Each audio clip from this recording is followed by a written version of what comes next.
I'm so sorry. I just really love books. Okay. Hey everyone. We are in the middle of a series called Big Picture, and in it, we've been talking about the life of this pretty important guy in the Bible named Joseph. Now, we'll get to more on him later, but what you need to know is this. His story was crazy. It was cray, y'all. Like, grab yourself some movie theater popcorn, butter, a little bit of salt. Okay, here we go. He found himself in the middle of some really unbelievable, difficult, and even scary circumstances.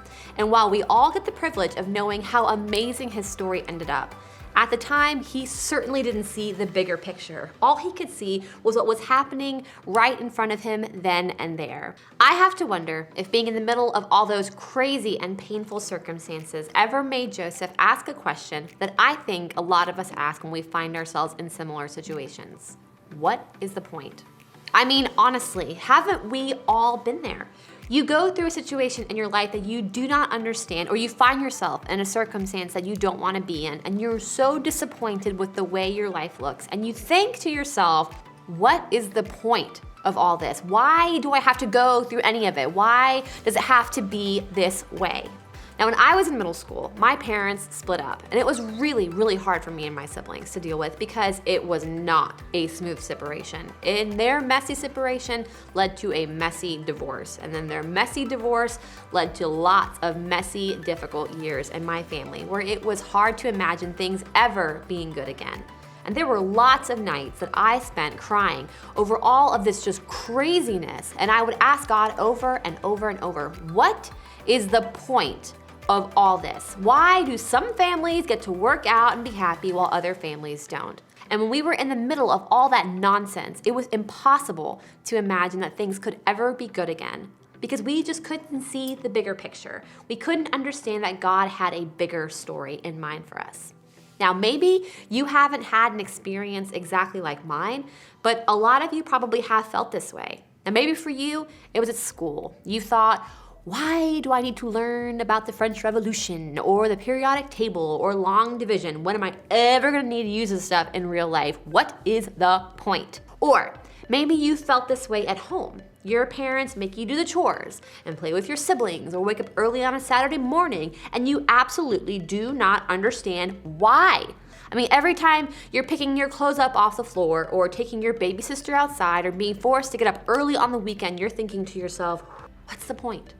Maybe you've asked yourself that question when you found yourself dealing with disappointment, when you didn't make the team, or you got ghosted by a friend, or you got gossiped about at school. You just couldn't understand why you had to deal with all the pain and disappointment of it. You couldn't see the bigger picture or the point of the situation. Or maybe it was something really and truly painful. Maybe you watched a loved one struggle through an illness. Maybe they even passed away. Or maybe you've dealt with things like anxiety or depression, and no matter what you do, you just can't seem to shake it. Now, maybe your parents are going through a divorce, or you've been placed in foster care, or someone close to you hurt you in a way that you don't know how to come back from. Those things certainly make you wonder, what is the point to all of this? Maybe you even feel this way about your faith. You come to church, you crack open a Bible a couple of times, you say a few prayers here and there, but nothing really feels different. And you keep trying to connect with God, but nothing seems to happen, and you're left wondering, what's the point? The truth is, we all experience difficult things throughout our lives. And when we're in the middle of those difficult things, we often ask that same question, what is the point? We don't see any good in the situation, and we don't experience the outcome that we hope for. And we don't see any part of the big picture, we just see our pain. When we feel that way, it's nearly impossible to believe that anything good could come from it, isn't it? Well, that brings us right back to our pal, Joseph. So grab your movie theater popcorn, here we go. His life is recorded in the portion of the Bible called the Old Testament, and that's the first half of the Bible written before Jesus came to the earth. So remember how we said Joseph found himself in the middle of a lot of difficult and painful and frustrating circumstances? Well, after his own brothers threw him down a well, and then he was sold off into slavery, Joseph was taken to Egypt to work for this guy named Potiphar. And just as things were starting to look up for Joseph, he was put into a really difficult situation, falsely accused of something he didn't do, and he was thrown into prison as punishment. Talk about unfair. I mean, can you just imagine how Joseph must have felt sitting there in prison? I know what I'd be thinking. It'd be something like, God, you have got to be kidding right now. I mean, things couldn't get any worse for me. How long is it supposed to last? What is the point of any of this? Now, I think these are definitely fair questions for Joseph to have asked. I mean, he tried so hard to do the right thing and remain faithful to God. And this was where it got him, in jail? I mean, if I were Joseph, I definitely would have had a hard time seeing the big picture. Now, thankfully, God always has the bigger picture in mind. Now, what Joseph couldn't see as he sat in that prison was that God was working behind the scenes. He was working for Joseph's good, even during his pain. Joseph just couldn't see it yet. Okay, so you see, while Joseph actually was in jail, he wasn't the only one that was in there. I'm looking for, did somebody have my bread? Oh, here. Okay, so while he was in jail, he met two other people that were in there with him. There was a baker. You can probably guess what a baker does. A baker makes bread. And he also met a cupbearer. But the cupbearer, that's not a role that we really hear about in our current day. So basically, Pharaoh's cupbearer was a really trusted person who served him drinks to make sure that it wasn't poisoned. He would do that, by drinking some of it. It's poisoned!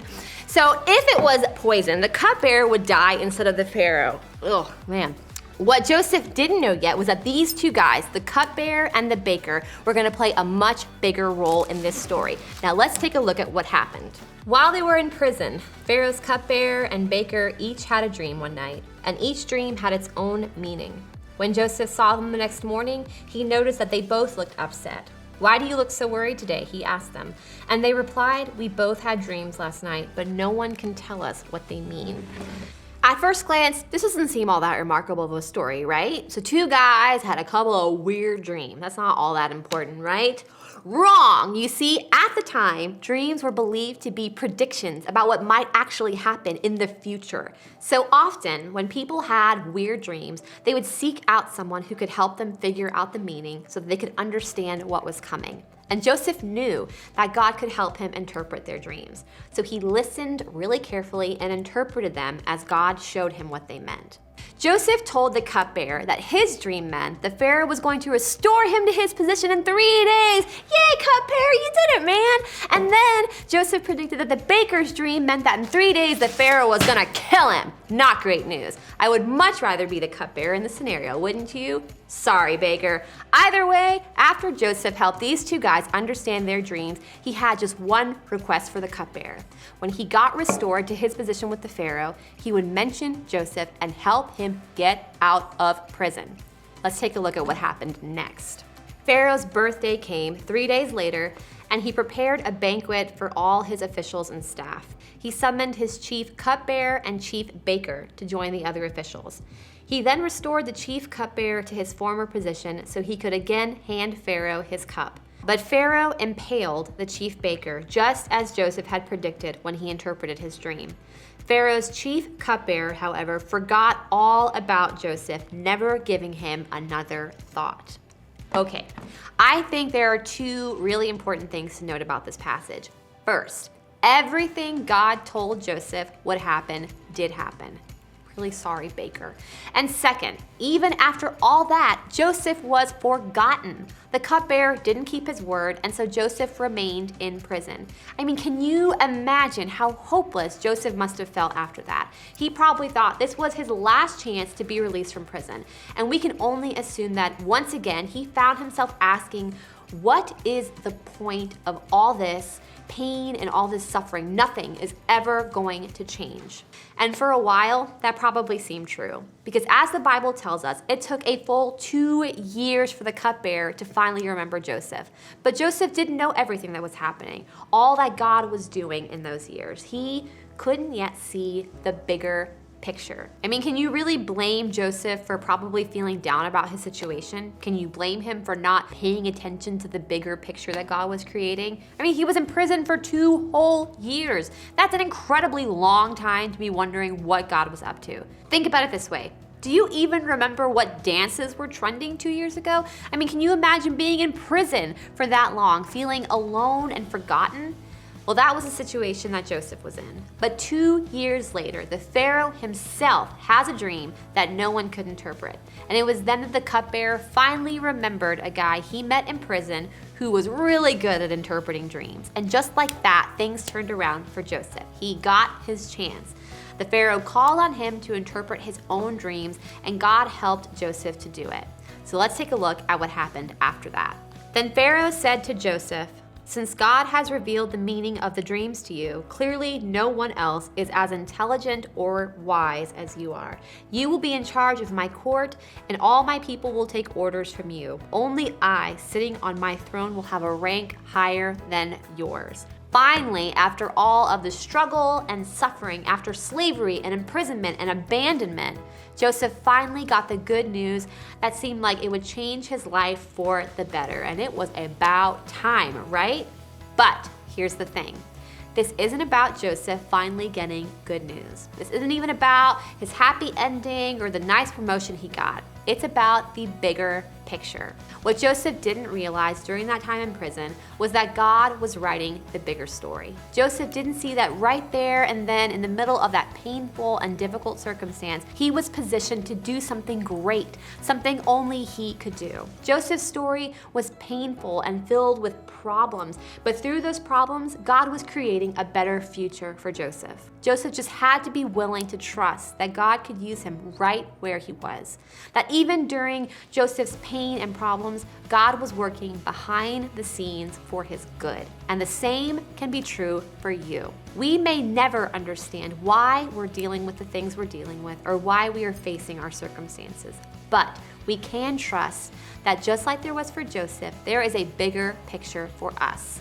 And while creating our bigger picture, God is working for our good. And that good may not always look the way we think it will. And it certainly didn't for Joseph. And we may never actually figure out why we had to go through the tough things that we had to go through. But when we trust God right where we are, we can trust that He's working toward what is best for us, even if we can't see it or don't understand it. In other words, when you can't see the bigger picture, trust that God is working for your good. So, how do we do that? Well, instead of struggling to find the point in our pain, how do we trust that God is working for our good? I think we can start with these steps. First, exercise faith. On a daily basis, and maybe even sometimes on an hourly basis, choose to believe and trust that God is good and that He has everything under control. In those moments when you don't feel like you believe or when the pain is just too much, say something like this over and over and over until you start to believe it. God, you are good no matter what, and you have everything in your control. Second, look for the good. Now, while you're in your difficult situation, it's normal to want to just rush past the problem. But sometimes when you pause and take a step back, you can actually learn something about yourself and others. And sometimes you could even grow in the process. And while you won't always see the ways that God is working for your good, you can still make a choice to look for it. And you can even look back on the times when God worked for your good, even when you didn't realize it at the time. Third, seek encouragement. When you lose sight of the truth that God is working for your good, lean into someone else. Ask them to tell you a story of when God was working for their good, even when they couldn't see the bigger picture. Use their experience to encourage you during difficult times. So remember, when you can't see the bigger picture, trust that God is working for your good. As you head out today, think about this. What's one situation in my life right now that I don't understand the point of? Still poisoned.